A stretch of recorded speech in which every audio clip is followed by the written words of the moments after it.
Kothamangalam Mar Basil higher secondary സ്കൂളിന്റെ നവതി ആഘോഷം വെള്ളിയാഴ്ച നടക്കും. നവതി സ്മാരകമായി നിർമ്മിച്ച ബിൽഡിംഗിന്റെ ഉദ്ഘാടനം നടത്തി.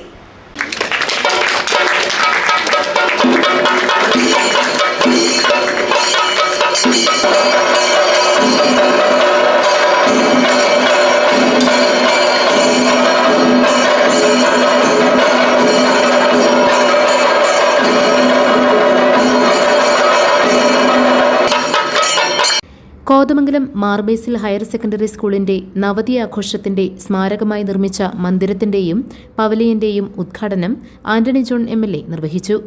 മാർത്തോമ ചെറിയപള്ളി വികാരി ഫാദർ സാജു ജോർജ് കുരിക്കപ്പിള്ളിൽ അധ്യക്ഷത വഹിച്ച ചടങ്ങിൽ ഭാനുമതി രാജു, ഏലിയാസ് മാർ യൂലിയോസ് മെത്രാപ്പൊലീത്ത, Babu Kaippillil, Binoy Mannancheri, S Saneesh, father PO Paulose, Bindu Varghese എന്നിവർ പ്രസംഗിച്ചു. ഏറെ ബുദ്ധിമുട്ടും പ്രതിസന്ധികളും ഒക്കെ നേരിട്ടിരുന്ന ആ ഒരു കാലത്താണ് വിശുദ്ധ മാർത്തോമ ചെറിയ പള്ളിയുടെ നേതൃത്വത്തിൽ ഇങ്ങനൊരു വിദ്യാലയം ഇവിടെ ആരംഭിക്കുകയും യഥാർത്ഥത്തിൽ ഇന്ന് കോതമംഗലം കൈവരിച്ച എല്ലാ നേട്ടങ്ങളുടെ പിന്നിലും ഏറ്റവും വലിയ പങ്ക് വഹിച്ച ഒരു വിദ്യാലയം നമ്മുടെ സ്കൂൾ തന്നെയാണ്. പിന്നീട് നമുക്കറിയാം, നേരത്തെ സൂചിപ്പിച്ചതുപോലെ മാർബേസിൽ സ്കൂൾ മാത്രമല്ല, പള്ളി നേതൃത്വം കൊടുത്തുകൊണ്ട് കോതമംഗലത്തും സമീപ പ്രദേശങ്ങളിലുമൊക്കെ പ്രവർത്തിക്കുന്ന നിരവധിയായിട്ടുള്ള വിദ്യാഭ്യാസ സ്ഥാപനങ്ങളുണ്ട്.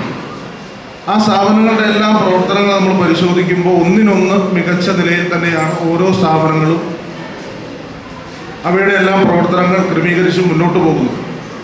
ഇപ്പോൾ സ്കൂള് 90ാം വാർഷിക ആഘോഷത്തിലേക്ക് നമ്മൾ എത്തിയിരിക്കുകയാണ്. അപ്പോൾ നീണ്ട 90 വർഷത്തെ ഒരു ചരിത്രം നമ്മൾ പരിശോധിക്കുമ്പോൾ ഞാനത് സൂചിപ്പിച്ചു, എല്ലാ മേഖലയിലും ഒരു ഇവിടെ അത് ചുരുക്കി പറഞ്ഞാൽ കോതമംഗലത്തെ കോതമംഗലമാക്കി മാറ്റുന്നതിൽ ഏറ്റവും വലിയ പങ്ക് വഹിച്ചൊരു സ്ഥാപനമാണ്. GTV news Kothamangalam.